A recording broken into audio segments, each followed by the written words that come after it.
your dad will also your uncle. Teach me how to doggy. Teach me how to doggy. Teach me how to doggy. God bless you. God bless you. I forgive you for your crimes against me. Teach me how to doggy. Teach me how to cousin fuck. Teach me how to doggy. Teach me how to doggy.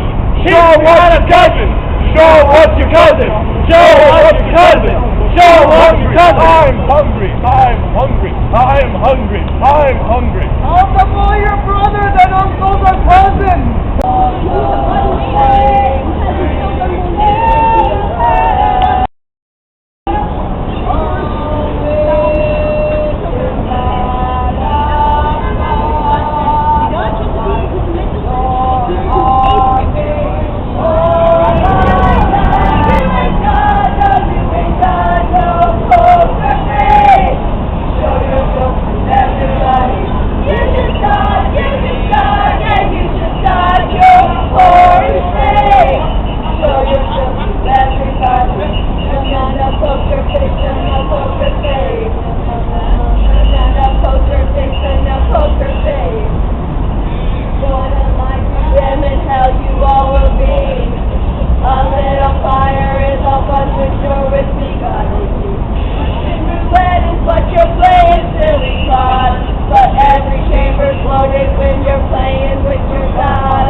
So the First Amendment doesn't give an opinion on should. Not the government's business should. It's the business of your conscience whether you should. So that is not an appropriate question ever for the government.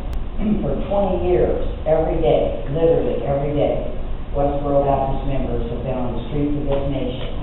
For the first 10 years in Round Figures, we entreated you to stop sinning, and you didn't. For the more recent decade, we've been telling you it's too late now.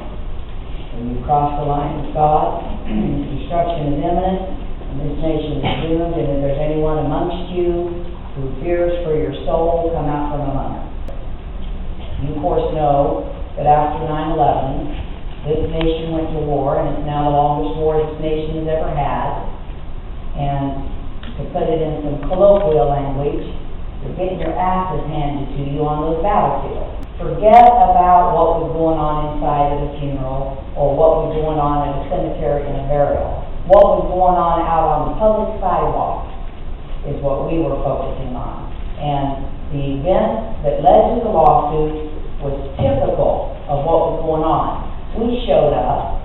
We were put in the South 40, 7 of our members, 3 adults and 4 children, in a little area about as big as this stage with that orange snow fence arranged around it, where the police agency had gone to the city planner and made sure that was private property, over 1,000 feet as the crow flies, let alone if you actually angled around between them and that church building, and about 8 big buildings between those 7 picketers and that church building, and, most importantly, about 800 demonstrators. I went to one in Illinois about a month ago, and I was a mile away, and there were about 5,000 people between me and that church, and I had 3 other people with me. They have turned these funerals into patriotic pep rallies and turned them into massive public platforms. We watched that for 2 years. We watched politicians, the media, the military, the citizenry, and the veterans use the occasion of those soldiers' deaths to publish a viewpoint. And we said, we don't agree with your viewpoint. God is not blessing America. It is a curse that young soldier, the fruit of your nation, is lying in there in that coffin in little pieces. That is not a blessing of God. And we concluded in our hearts, for good scriptural reasons, We have to join that public debate, and that's what I told Chief Justice Roberts. I held up a picture for him. We took pictures of that massive crowd. And I said, no, we joined the public debate. Where would you draw the line? Where would Westboro Baptist not protest? And there's a small body of law, and you probably ought to know this as future journalists. You hear all this talk about captive audience. There's a small body of law that came out of the activities of those abortion picketers who engaged in civil disobedience.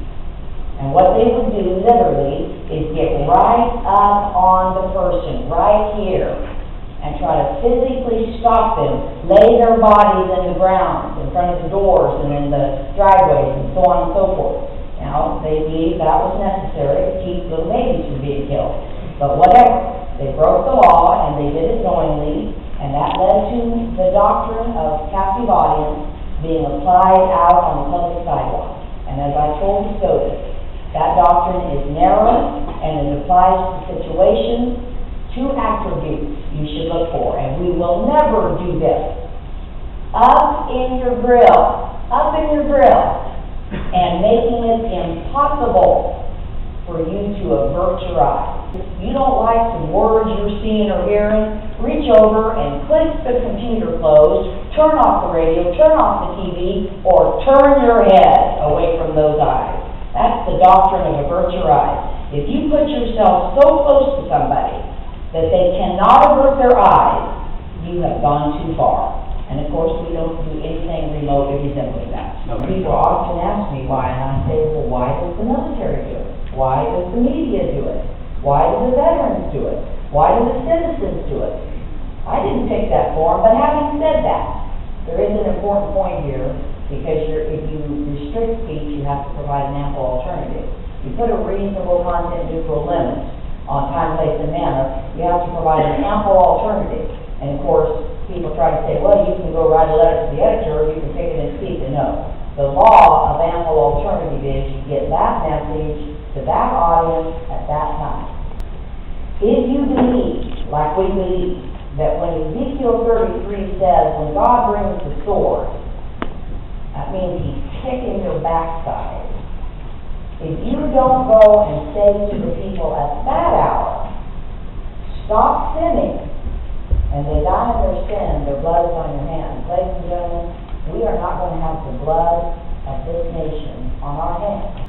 Where and when would you go deliver that message, fulfill that duty, except when the eyes and ears and heart are focused on God bringing the sword? He gets your attention, and when he gets your attention, we speak up. When does the tactic overwhelm the message? The soldiers are dying for your sins, and that's our core message. The soldiers are dying for your sins. The Pentagon can't fix this mess. Dirt poor insurgents with IEDs that cost less than the pizza we bought last night have brought this nation to its knees. You don't have an answer in this nation. We got an answer. Stop sinning, and they'll stop dying. Now that's why we go to that location. We've done 43,000 tickets. 43,000 tickets and counting in 40 years. 800 of them have been funerals. So we pick at a lot of things other than that. But the simple fact remains that where God has your attention is where we go. Where I draw the line is we are going to follow your law. The first sentence out of my mouth at the SCOTUS argument was, we know your law and we follow your law. And in point of fact, that is precisely what Chief Justice Roberts said. And as for this business about emotional distress, you explain to me, help me understand that God has just reached down into your household and taken your young man or woman who was the fruit of your house and the fruit of this nation and blown that person to bits, taken the hope, a person dead and done. You explain to me what more emotional distress than what God has brought you can be brought to you at that hour. We aren't bringing you emotional distress, we're bringing you hope. They killed him, and if you don't believe the Jews killed Jesus, you don't believe the Bible. Repeatedly, just go read the book. Repeatedly, Paul the Jew. Peter, the Jew, said the Jews killed Jesus. And they didn't just say kill him, they said crucify him, and his death will be on us and all our generations. The Jews killed. Are you going to sit here and argue that Americans don't kill Americans? So the next time someone's defending a guy for murder in the United States, he's supposed to go in there and say, well, Your Honor, he's an American. He can't kill an American. You'd be laughed out of the damn courtroom and you know it. Just stop that silly sophistry. The Jews killed Jesus. The restitution of all things is drawing nigh. There will be an elect remnant Jews restored, and it'll be like life from the dead, and it will be a thing of glory and beauty. The rest of the Jews are doomed. It's going to make Nebuchadnezzar, Titus, and Hitler combined look like a pinky out tea party. Israel is doomed. You mentioned previously that we don't have 10 years. What is your anticipated date of the end, and how do you know this? I don't know the date. I don't know the date, and the Bible's clear on that. No man knows the hour of his coming. But it's also clear on, look, here's how Christ put it. You can look up at a lowering sky and say, well, I think it's going to rain, but you hypocrite. You can't discern the signs of the time. Christ said, as it was in the days of Lot, and as it was in the days of Noah, so shall it be in the day when the Son of Man cometh. And when you can look over there and see the little sprigs coming out on the branches, and you can say, hey, I think it's springtime coming. So the watchers can tell when the time is imminent. Stay tuned for the words to roar from Mount Zion, little boy, like you've never seen. As the song, and we're about to parody it, you ain't seen nothing yet. Next. Not a contradiction. I'm born American and I'll be American until this nation blows. But I'm not going to partake of your sins. Meanwhile, I'm as entitled to have the benefit of the law as you are, and more importantly, part of my job to underscore your hypocrisy is to hold you to your rule of law. If you guys think that we're counting on the First Amendment to keep us standing, you are just simply delusional. We are crystal clear on this fact. You will shred that First Amendment in your lust. You love your lust more than you love your life. You love your sin more than you love your children. So you think a little First Amendment's going to get in the way when you build this rage against God? No contradiction, dear, only confusion on your part. The slippery slope down begins when you stop giving God the glory, and you stop worshiping God, and you start giving the human the glory and worshiping the creature instead of the Creator who's blessed forever. Amen. Idolatry is a big deal breaker with the Lord your God. I think what we've seen today is the value of this marketplace of ideas. Whether you agree with the Westboro Baptist Church and margin cults or not, you've had an opportunity to hear what they're about. I think the greater evil for those of you who disagree with her message is that we weren't able to hear her message at all. That's not an endorsement. That's also not an attack. That is simply stating the obvious fact that when we have this marketplace of ideas, the point of that exercise, the point of that principle, is to allow us to hear